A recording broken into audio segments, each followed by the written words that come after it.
The caliphate, a form of rule in Islam that lasted for almost 13 centuries. From the death of the Prophet Muhammad to the overthrow of the last Ottoman Caliph in 1924. The Arabic term for caliph is khalifa, which actually in essence simply means a successor or a deputy. The ruler of the Islamic world would call himself Caliphate Rasulullah, the successor of God's messenger. Through the centuries, the title of caliph is a term that has been used and at times abused. In June 2014, a militant group calling itself the Islamic State in Iraq and the Levant, or ISIL, declared the establishment of a caliphate, a call rejected by most Muslims around the world.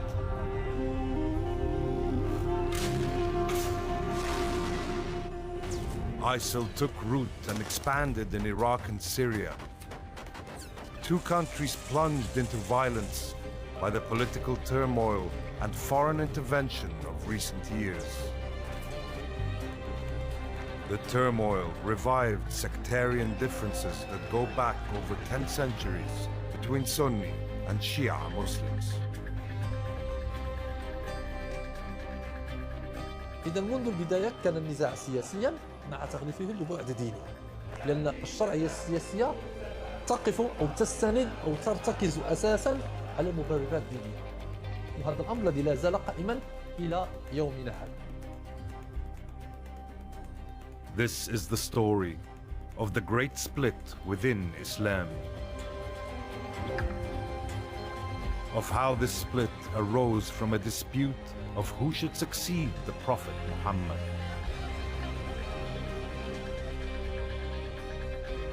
This is the story of the Caliph.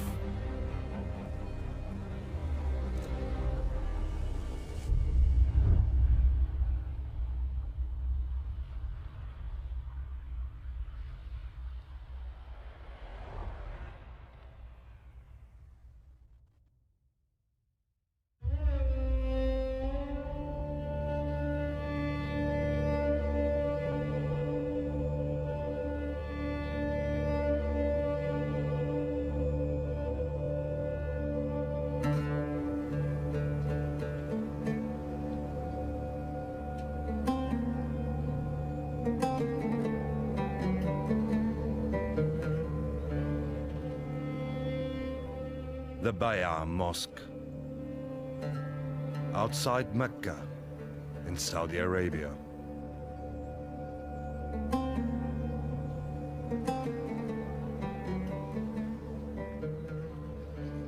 It was here, in the year 622, that a delegation from the town of Medina made Bay'a, a pledge of support and shelter to the Prophet Muhammad.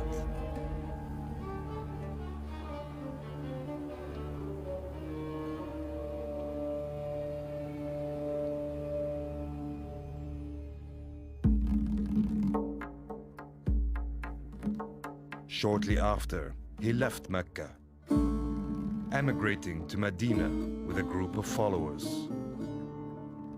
Over the next 10 years, Muhammad built the first Islamic state.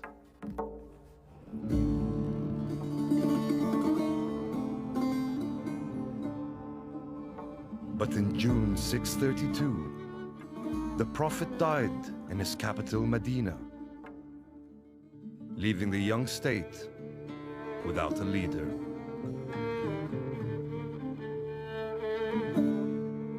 There's a tradition that says that the Muslims on that day were like sheep on a rainy night.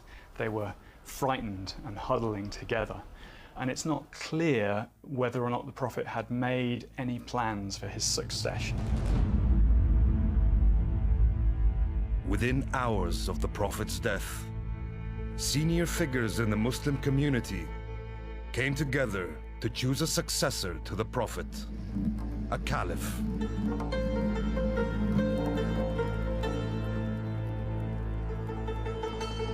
The debate was long and intense. It was the emigrants from Mecca whose arguments prevailed.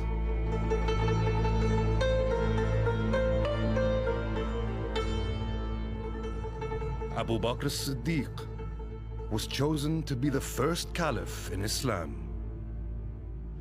المهاجرون طرحوا عدة مسوغات لتوليهم الأمر بعد الرسول، فيها مسوغات دينية وفيها مسوغات قبلية، لأنهم ادعوا أيضا أنهم أهل الرسول وهم أولى من غيرهم على اعتبار أن هذه الرسالة تركة.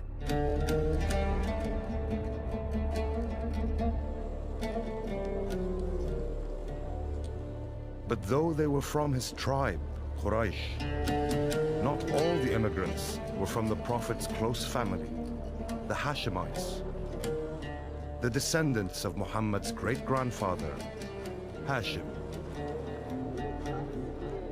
At that time in Arab society, the family was understood as a much larger unit.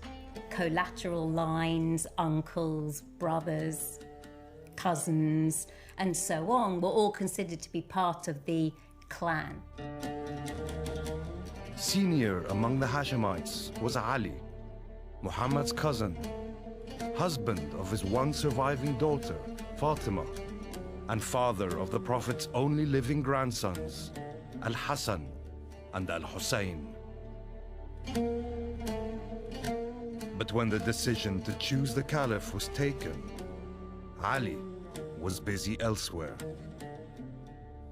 At the time of the Prophet's actual death, we know that it was Ali who was in charge of the burial arrangements. Ali, as a dutiful, respectful son-in-law, cousin, was caring for the Prophet's body.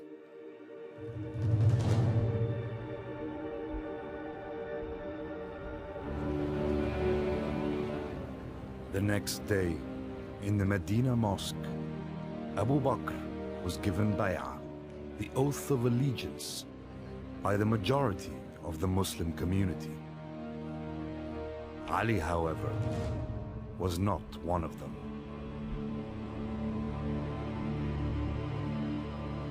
What happened that day would sow the seeds of a political divide that would gradually evolve into a deep religious schism.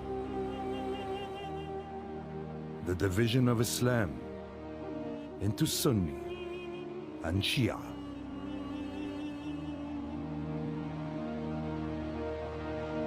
If you ask a Sunni or a Shi'i Muslim about that moment of Muhammad's death and the decision about the leadership, you will get two very different answers. The Sunnis suggest that he hadn't actually made any clear plans for his succession on his death. The Shia would say that he had, and that he was to be succeeded by his first cousin and son-in-law, Ali. 3 months before his death, the Prophet Muhammad made a famous speech here in Ghadir Khum, an ancient resting place on the route from Mecca to Medina. A speech that has been interpreted ever since in two very different ways. O people, of whomsoever I've been master, Ali here is to be his master. O Allah, be a supporter of whoever supports him, and an enemy of whoever opposes him, and divert the truth to Ali.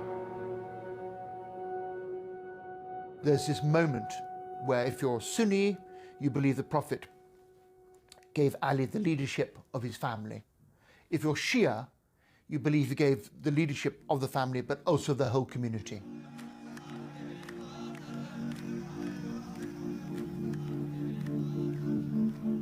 The Prophet's speech is celebrated by Shia to this day.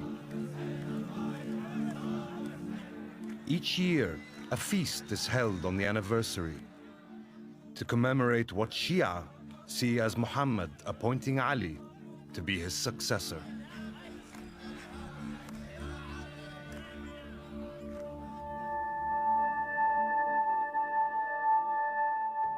But the mainstream majority, the Sunnis, have no such feast. And no doubts about the legitimacy of Abu Bakr and the caliphs who succeeded him.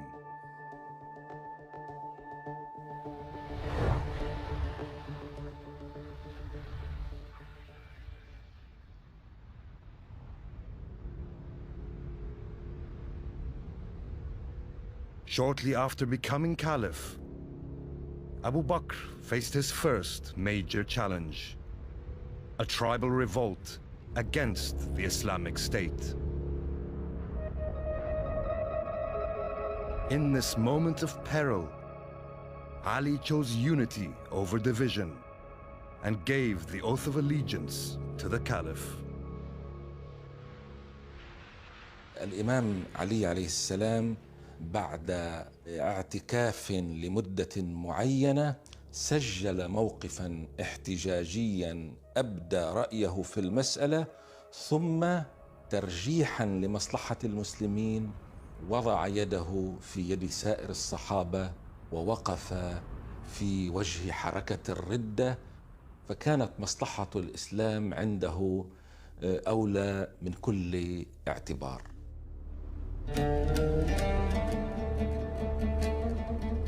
Abu Bakr's rule lasted just 2 years.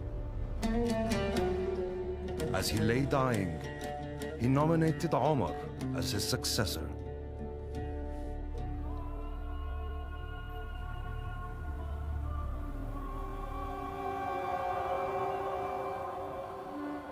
Ten years later, in 644, Omar, the second caliph, was assassinated, stabbed while leading dawn prayers in Medina.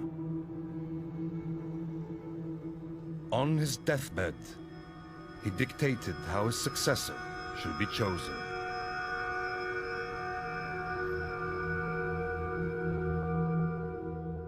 Six of the closest companions of the Prophet, including Ali, would confer together and choose one amongst them. After 4 days of deliberation, Uthman was named the third caliph. Once again, Ali had not been chosen. He's passed over by Abu Bakr, then Omar, and then for him the harrowing moment when he's passed over in favor of Uthman. The new caliph came from a family of the Quraysh tribe called the Umayyads. Umayyah, the founder, had always coveted the leadership of Quraysh. Standing in his way was his uncle, Hashim, the patriarch of the Hashemites. This rivalry that would fester through the centuries had its roots in Mecca decades earlier, in the pagan years before the birth of Islam.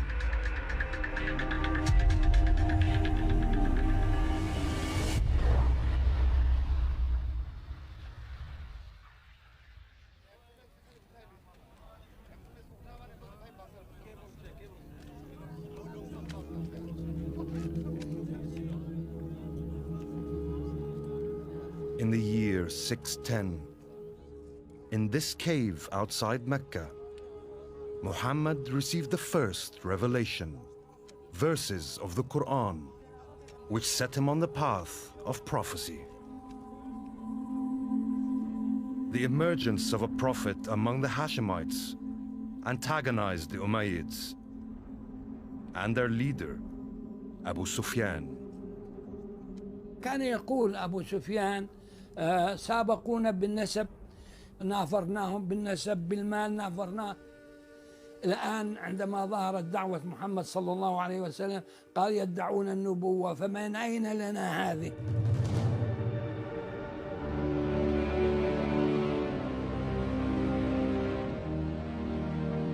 For 12 years, the Umayyads led a campaign of persecution against Muhammad and his followers in Mecca. Persecution which culminated in their emigration to Medina in 622.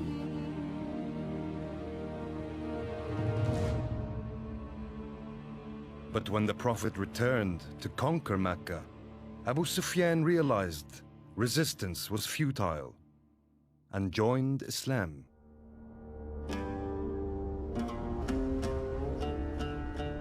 By 644, the rising Islamic State had expanded into a vast empire, and the caliphate had come into the hands of an Umayyad, Uthman. Uthman was a genius, but he employed far too many of his young cousins. The Umayyads were the aristocrat of Mecca, and they'd been great leaders of the pagan resistance. And so promoting these characters who were his lovely cousins was also, a bad political decision.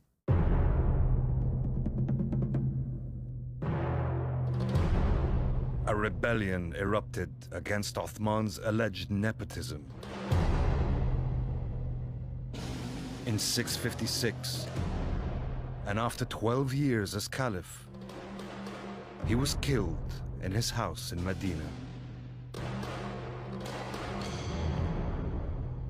بعد أن حصل ما حصل مع الأسف الشديد ووجد الإمام أن الناس تهافتت إليه، حاول الاعتذار في أكثر من مرة كما تنقل لنا النصوص التاريخية.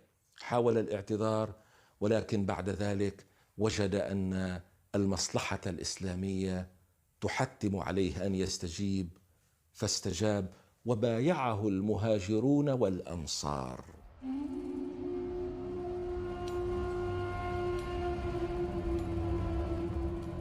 Almost a quarter of a century after the death of the Prophet, a Hashemite, Ali, finally became the fourth caliph.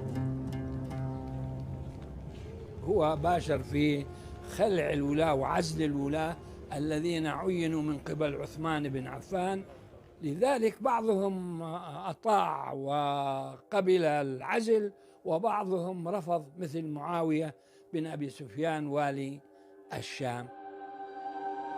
Many of Uthman's relatives were hostile to Ali's leadership, and Muawiyah demanded that Ali hand over the killers. The dispute quickly escalated, and to strengthen his position, Ali moved the capital from Medina to his own power base in Kufa, Iraq.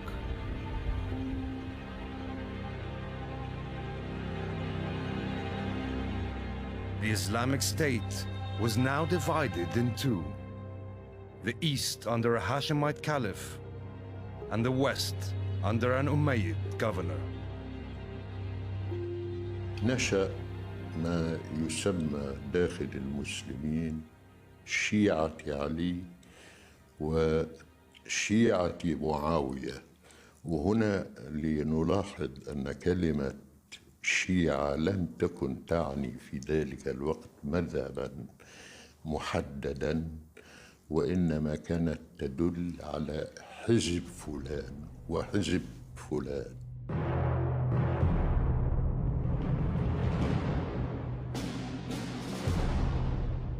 In 657, Ali marched his army into Syria to crush Muawiyah's mutiny.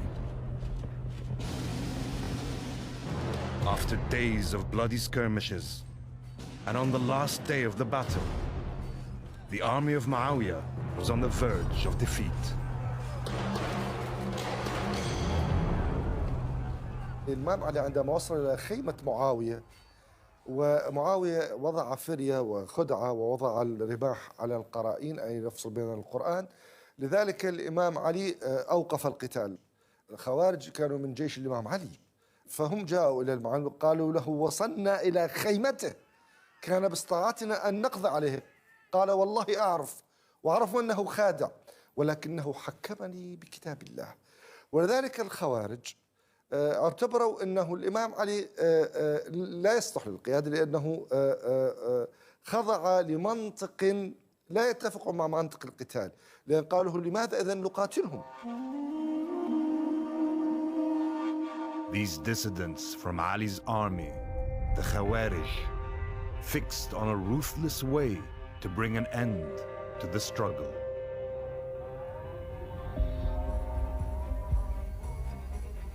The moment was chosen. Fajr, dawn prayers of the 27th of January 661, the 17th day of the holy month of Ramadan. 3 assassins made their way to 3 different places: Kufa for Ali, Damascus for Muawiyah, and Fustat in Egypt for Amr, Muawiyah's ally.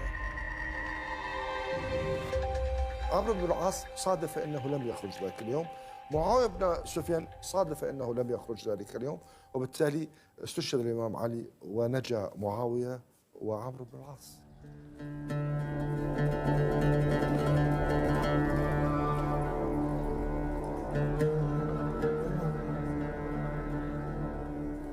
Najaf in Iraq, a holy place to Shia Muslims. They believe Ali is buried here.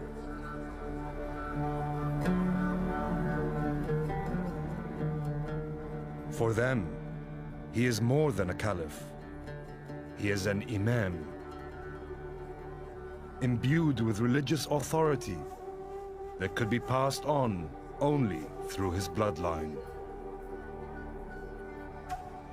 So, on Ali's death, the caliphate passed to his elder son, Al-Hassan. But he would not be long in the post. كان الحسن ذو فطنة وذكاء أنه لا يمكن الركون إلى أهل العراق. أجرى اتصالات مع معاوية، اتصالات سرية، واتفقا على أن يتنازل الحسن بن علي عن حقه بالخلافة، وقرر الحسن أن يعيش بهدوء وثبات وأن يترك الزعامة ويترك السياسة لمعاوية.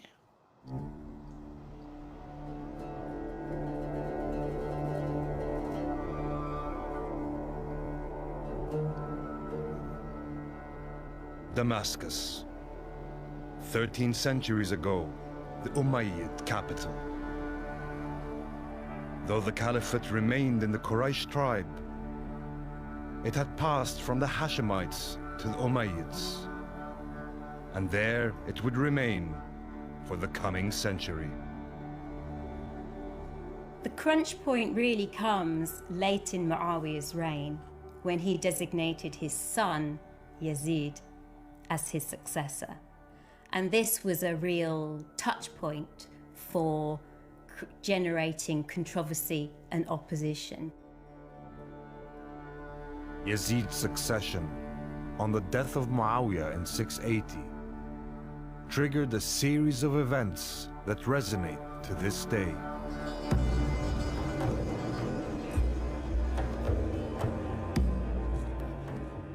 In a defiant show of opposition, Al-Hussein, younger son of Ali, refused to pledge allegiance to Yazid and set off towards Mecca on pilgrimage.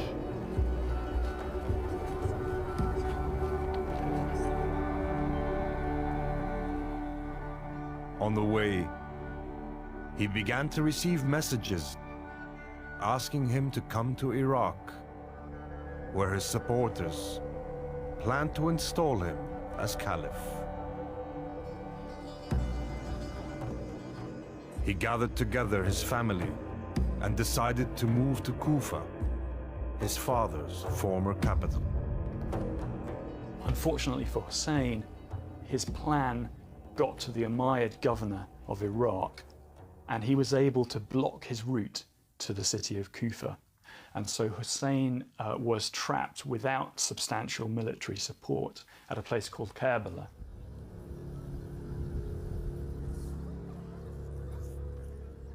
And it was at Karbala, in October 680, that Al-Hussein and his small band of supporters met their bloody fate.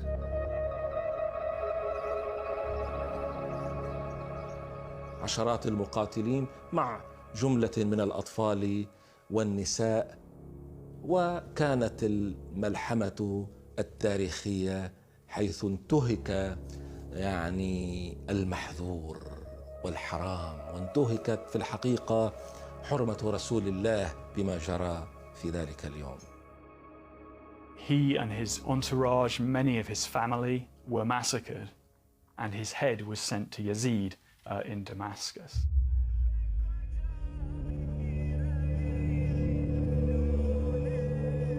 Each year, on the anniversary of the Battle of Karbala, Shia around the world mark the event in public displays of penitence, extending sometimes even to ritual self-punishment, to atone for their forebears' failure to support Al-Hussein.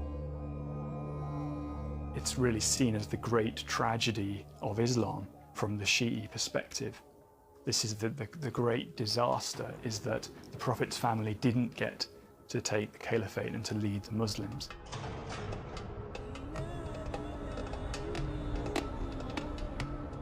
But 70 years after Karbala, a revolt would finally succeed in bringing the caliphate back to the family of the Prophet, the Hashemites.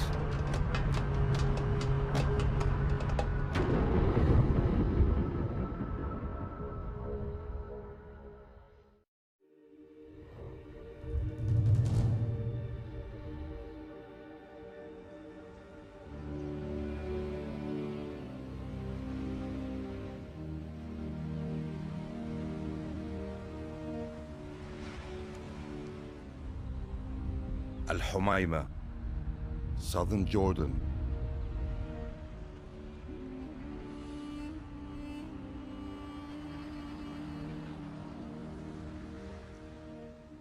In the 8th century, it was a settlement of one of the two major branches of the Hashemites, the Prophet's own family of the Quraysh tribe. Known as the Abbasids, these were descendants of Al-Abbas, one of Muhammad's uncles. The other branch were the Alids, descended from Ali, the Prophet's cousin and son-in-law.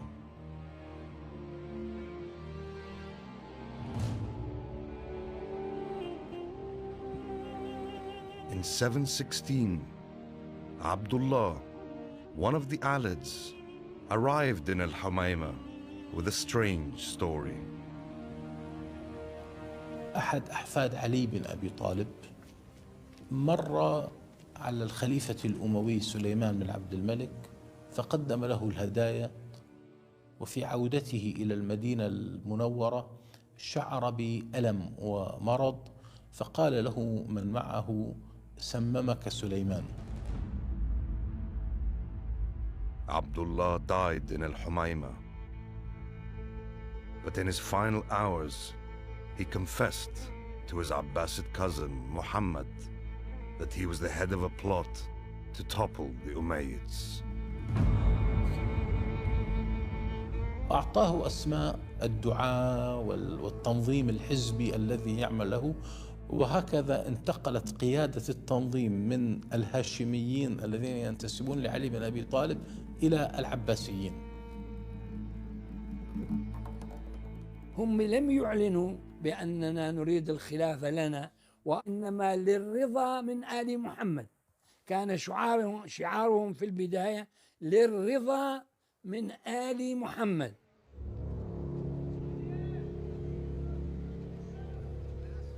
Over the next 30 years, this message persuaded many Alid Shias to join the Abbasid cause. In 746, this secret movement turned into full-blown revolution in the eastern part of the Islamic Empire, in what is today the Shia state of Iran. It's very, very hard to say whether the Abbasids used the Alids. They certainly wanted to accrue as wide a support base as they possibly could. And they certainly wanted those who supported an Alid caliph to join their movement. Within 3 years, the Abbasids had captured Kufa, the caliphal capital of Ali.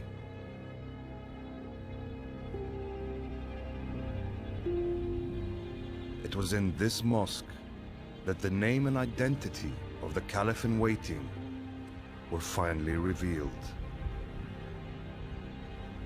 They proclaimed a man as caliph called Abu al-Abbas as-Saffah, and he was a descendant of one of the Prophet Muhammad's uncles, and he based his claim to the caliphate on that kinship with the Prophet Muhammad.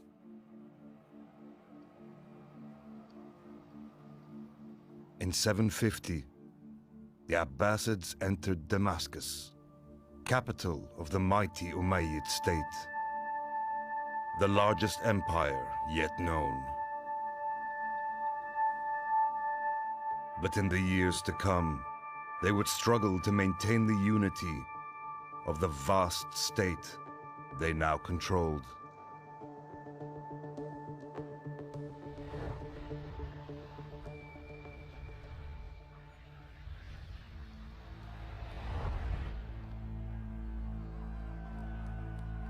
By the mid-8th century, the Abbasids had seized control of the caliphate, but did little for their cousins.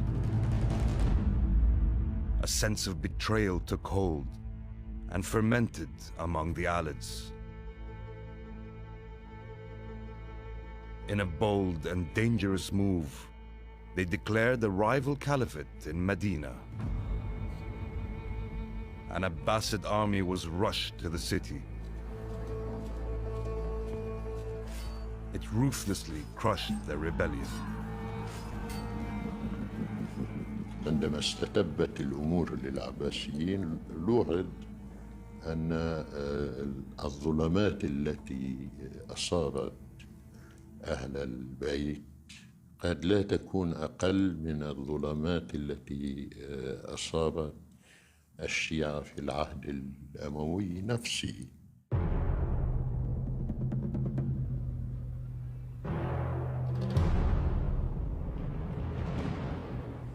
The Sunni Abbasids consolidated their dominance of the center of the state from their newly built capital, Baghdad.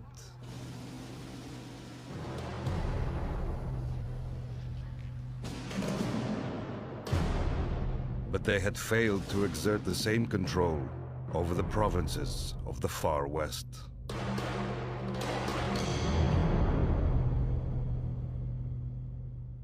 In 756, an Umayyad fugitive prince called Abd al-Rahman reached Andalusia.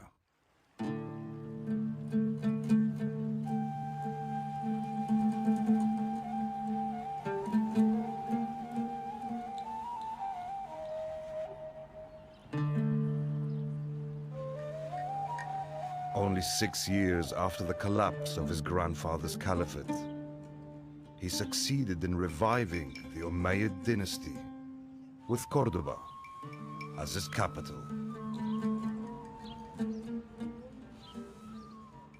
عندما خرج الأمويون أو عاد الأمويون أو استنجد الأمويون بالأندلس بعد سقوط خلافتهم في دمشق، كان طبيعي جدا أن يعودوا إلى الأصل، أي أن ما وقع هو اغتصاب للخلافة، وأن العباسيين هم مغتصبو الخلافة، ونحن سنصحح هذا الوضع هذه المرة انطلاقا من أقصى نقطة في العالم الإسلامي، في الغرب الإسلامي وبالضبط في الأندلس.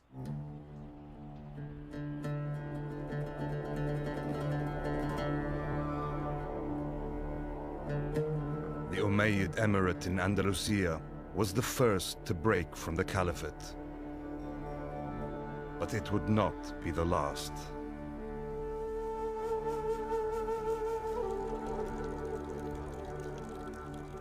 Soon, another state at the western edge of the Muslim world, in the Maghreb, would break away from the Abbasids. And this time, it would be their own cousins, the Alids. بدأت تتكون قناعة لدى الأسرة العلوية أنه لا يمكن إقامة مشروع مستقل عن هيمنة المشرق إلا بعيدا عن المركز، بعيدا عن العاصمة، وبالضبط في الأطراف حيث لا تستطيع الخلافة أو لا يستطيع الخليفة أن يصل وأن تطالها يده لإجهاض هذا المشروع.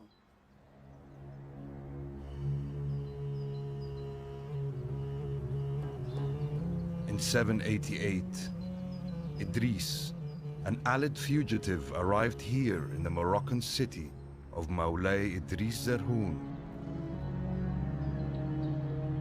a city that now carries his name.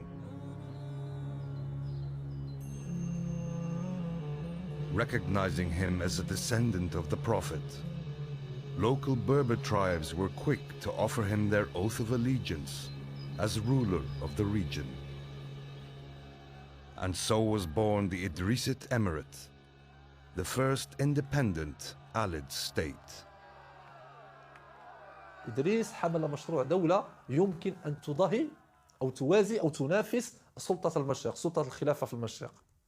وهذا هو ما يفسر كيف أن الخلافة العباسية شعرت بقلق شديد عندما علمت بأمر بروز دولة علوية في أقصى نقطة من العالم الإسلامي آنذاك اللي هي بلاد المغرب. But with the new and expanding state, just 3 years old, Idris died.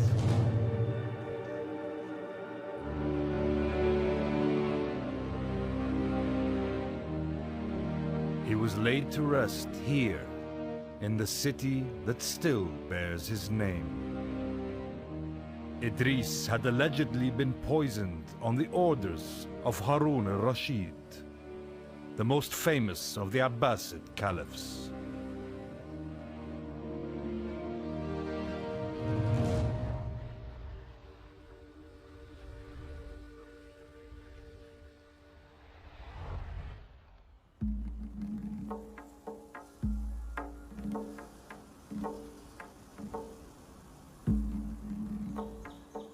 The statue of Shahrayar and Shahrazad in Baghdad, the two main characters of 1001 Nights. Legendary stories inspired by the opulence of Harun al-Rashid's court. The golden age of the Abbasid Caliphate. بغداد أصبحت مدينة الدنيا، لأنه هذه المدينة لا يأتيها الفلاح ولا يأتيها العامل فقط، فبغداد تجمع بها كل علماء العالم وكل مثقفي العالم وكل أدباء العالم وكل نقاشي العالم وكل مهندسي العالم وكل أطباء العالم، ولذلك صارت مدينة للعلماء.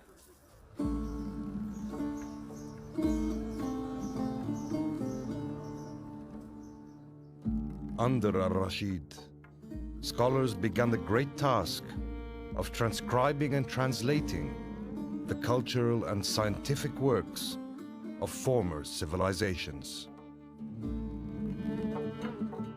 Encouraged and supported by the Abbasid caliphs, Muslims began adding their own scholarship to this stock of human knowledge, laying the groundwork for Europe's Renaissance in centuries to come. Ibn Sina, or the West knows as Avicenna, had written not only philosophical texts, but also a very important treatise on medicine. Was translated into Latin, became the standard textbook for European medical schools for centuries. But the golden age of the Abbasids was destined to be short-lived.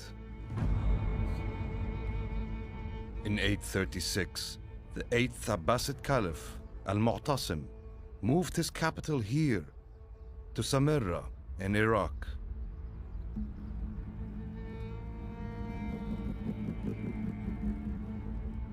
It was also to be a military base for the Caliph's new army. An army of Turkic mercenaries, toughened by life on the steppes of Central Asia. An army that would soon erode the power of the caliphs. بدأ العنصر العربي يبتعد شيئا فشيئا عن مصائر الأمور في الدولة العباسية، حيث أكثر المعتصم من الأتراك وأصبح هم أصحاب النفوذ الحقيقي. In 847, here in Samarra, Turkic army commanders installed Al-Mutawakkil as the 10th Abbasid Caliph.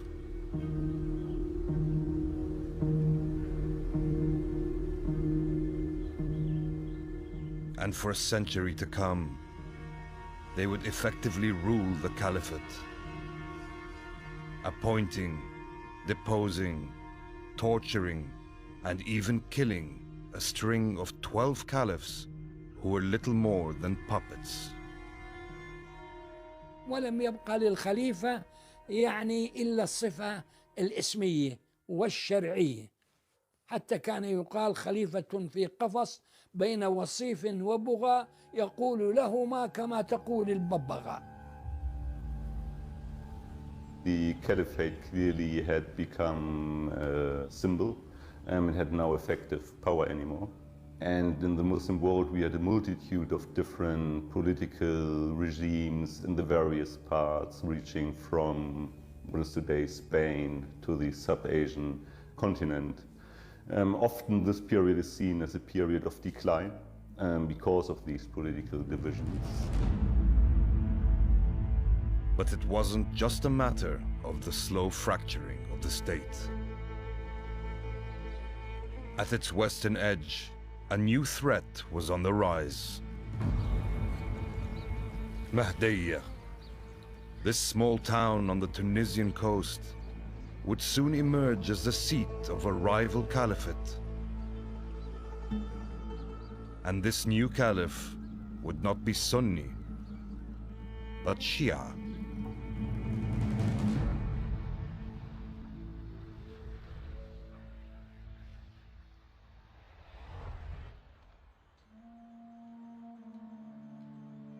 Iran, heartland of Shia Islam in the modern world. Today, Shia make up around 15% of the global Muslim population of more than 1.5 billion. In their belief, it is the title of Imam and not Caliph that confers the right to rule. The vast majority of Shia in the world are known as Twelvers. They follow a hereditary line of 12 Imams descended from Ali, the Prophet's cousin, and his wife, Fatima, the Prophet's daughter. A line ending with the last Imam, Al-Mahdi.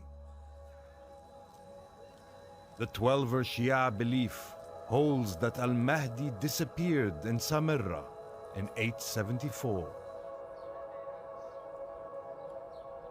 He will re-emerge at the end of the world as the ultimate savior of mankind. يعني لو سألتني عن الخلافة أو الإمامة كما يؤمن بها الشيعة، وهل هي وراثية أم ليست وراثية، لقلت لك نعم، هي وراثية. سلالة الرسول من ابنته فاطمة هم الأئمة من بعده، وبالتالي فإن هذه الخلافة تعتبر وصية دينية وليست وراثية. But this holy commandment was no protection against a deep divide in Shia belief. Al-Kazimiyya Mosque, Baghdad. the shrine of the man who marks the division of Shi'ism into two strands. It is the tomb of the seventh of the Twelver's Imams, Musa al-Kazim, who died here in the year 799.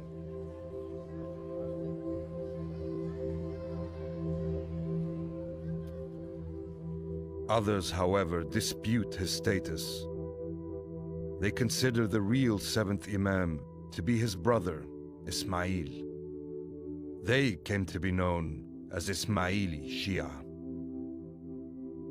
The Twelver Shiites were traditionally not interested or did not strive to take political power, because they believed that they were waiting for the return of the Mahdi, so that at that point the righteous regime would be installed, and anything in between would basically be a heresy to rule in these lands. But for the Ismaili Shia, there was to be no waiting for the return of the Mahdi. By the late 9th century, their preaching had taken root among the Berber tribes in North Africa. A new movement was on the rise, with its roots firmly in the Shia tradition. لم يقع الإعلان من أول على أنها هي حركة تريد إقامة خلافة، لا، كان أهم شعار هو العدل بين كل المسلمين، النصر للمستضعفين. يعني كانت في الأساس حركة ذات وجه اجتماعي، وبالطبع العنصر الهام هو الحكم لآل البيت لنشر العدل.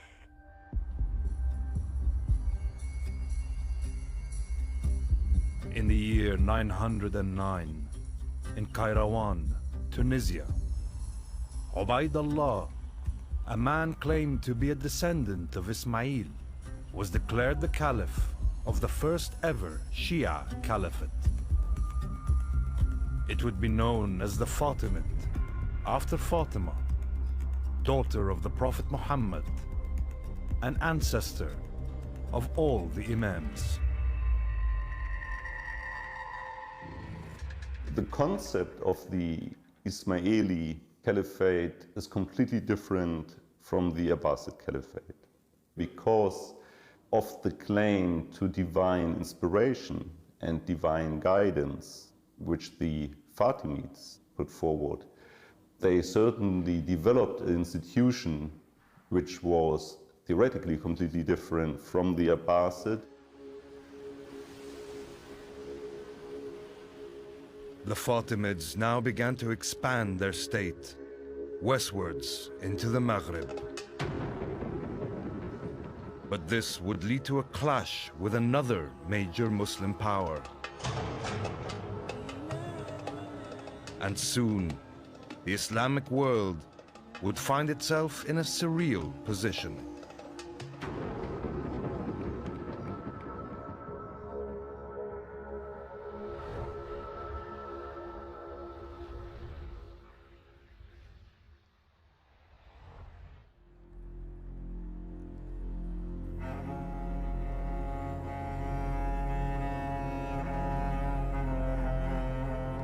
By 912, the Umayyad Emirate in Andalusia was over a century and a half old. Ruled from Cordoba by the 8th Emir, Abdurrahman III. After crushing all rebellions and uniting Andalusia, he looked towards expanding southwards across the Mediterranean. The establishment of the Fatimid Caliphate in what is now Tunisia, which was called Ifriqiya at the time, meant a big threat for the Mayas in terms of their political control of the Berber polities that existed in the area.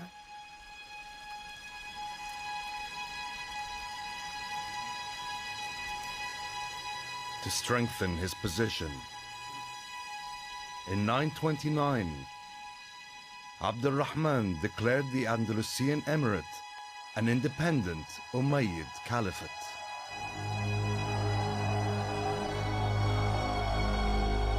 Three centuries on from the founding of the title, the Islamic world was now divided between three caliphs, two Sunni and one Shia.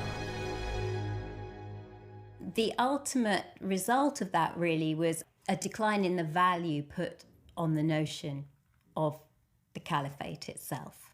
So it leads to huge rifts, politically speaking, within the community, as well as the religious differences that these different caliphates signal.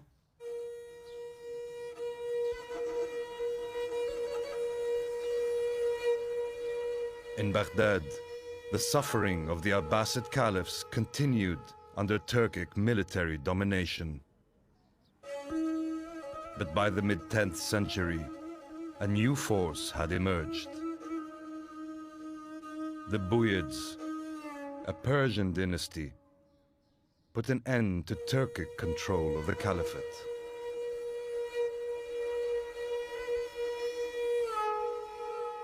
تولى بنو بويه وهم شيعة، ومع ذلك أبقوا الخليفة السني في بغداد. ليش؟ لأنه قالوا إذا ولينا واحد شيعي معناه إذا أمر الجند بقتلنا يقتلونه، ومن الأفضل أن نبقي على هذا السني، فإن أمرنا جندنا بقتله فيقتلوه.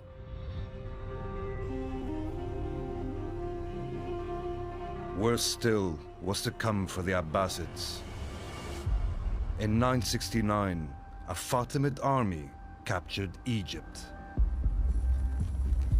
3 years later, the fourth Fatimid Caliph, Al-Mu'izz, abandoned his capital, Mahdiya in Tunisia, and headed east. For the next 2 centuries, the newly built city of Cairo would serve as the seat of the Shia Caliphate. The Fatimids considered their caliphate universal, so ideally they wanted to expand their power from their original base in North Africa back into Egypt, on into Syria, and ultimately to encompass the whole Islamic world.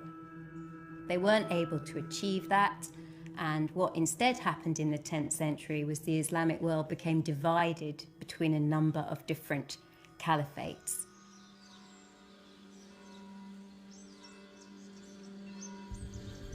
Meanwhile, in the west, a storm was gathering. Christians, uniting under the banner of the cross, were looking eastward to conquer the Holy Lands.